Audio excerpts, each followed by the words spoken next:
Alors dans cette vidéo, je vais vous expliquer un peu le principe de l'algorithme de dichotomie que l'on est en train de faire en TD d'informatique pour que vous compreniez un peu comment est fichu cet algorithme et pourquoi on le programme de cette manière-là.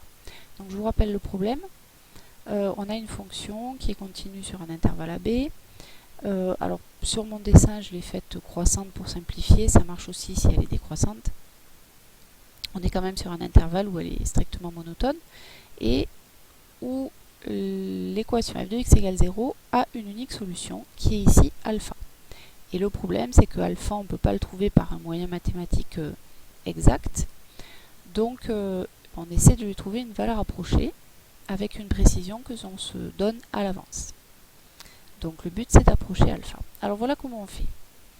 La première étape de notre algorithme, elle consiste à prendre le milieu de l'intervalle AB. Donc ici, petit c qui vaut a plus b sur 2. On fait la moyenne de a et de b. On obtient une nouvelle valeur de x. On regarde quelle est son image. F de c, elle est là. Et ici, on va effectuer le test suivant. On regarde quel est le signe du produit f de a fois f de c. Alors on pourrait faire le signe du produit f de b fois f de c aussi. C'est pareil. Alors, si on regarde là sur mon dessin, par exemple, on se rend compte que f de a et f de c, ils sont tous les deux de même signe. Tous les deux négatifs, en l'occurrence. Bon, c'est un exemple particulier, mais si jamais f de a et f de c sont de même signe, ça veut dire que le produit va être positif. Et donc, si ce produit est positif, que f de a et f de c sont de même signe, puisqu'ils sont de même signe, il ne peut pas y avoir 0 entre les deux. Donc, ma fonction, elle ne peut pas s'annuler entre A et C. Ben non, sinon on aurait l'un qui est positif et l'autre qui est négatif, donc le produit serait négatif. Conclusion. La solution alpha que je cherche à f de x égale 0, elle n'est pas comprise entre A et C. Donc l'intervalle AC, je vais pouvoir le balancer. Je le coupe, hop, je l'enlève. Et du coup, je vais recommencer mon algorithme, sauf que A, hop, je vais le faire bouger ici.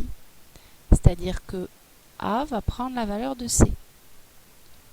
Et je vais recommencer mon algorithme un deuxième coup en prenant maintenant l'intervalle, le nouvel intervalle AB qui est ici. Donc je vais reprendre le milieu, toujours pareil. Alors lui, il ne change pas de nom, hein, le milieu je l'appelle toujours C. Rebelote, je fais pareil. Je regarde l'image de C par ma fonction f qui se trouve être par là. Et toujours pareil, je refais mon test. Et je me rends compte que f de a fois f de c, ici, il est négatif cette fois. F de a et f de c, quand on regarde, alors f de c, hein, en bleu. F de c, il est ici. Alors f de a, il faut faire attention, c'est mon f de c de tout à l'heure par contre. Il est là. Celui qui sert à mon test, il est là, mon f de a. Bon, ils sont de signes différents, donc leur produit est négatif. Donc s'ils sont de signes différents, ça veut dire que entre f de a et f de c, ben, j'ai la valeur 0. Autrement dit, ça veut dire que ma fonction, elle s'annule sur l'intervalle AC. Donc cette fois, je vais pouvoir balancer mon intervalle C et B. Hop, lui je l'enlève. Et c'est B qui va changer. B va prendre la valeur de C. Voilà. Vous voyez un petit peu ce qui commence à se passer. Petit à petit, on enlève des demi-intervalles qui vont tous plus ou moins se rapprocher de alpha en fait. Hein. Bon, si on fait un troisième pas, mon C il est ici, etc. Donc vous imaginez, bon, ça va vite devenir plus trop lisible. Mais voilà, par exemple ici, je me rends compte que là aussi, j'abandonnerai encore l'intervalle CB. Et petit à petit, je me rapproche. Alors vous allez me dire jusqu'où je me rapproche. Je vais me rapprocher. Et je vais continuer mon algorithme. Tant que mon intervalle ici, mon intervalle AB à chaque fois, il aura une longueur qui sera plus grande que, alors longueur de l'intervalle AB c'est B, valeur absolue de B moins A, plus grande qu'une précision, epsilon, que je me serais donnée. Alors, le epsilon il est fixé. Donc, vous verrez dans vos algorithmes sur Scilab, un coup il vaut 10-3, un coup il vaut 10-2, etc.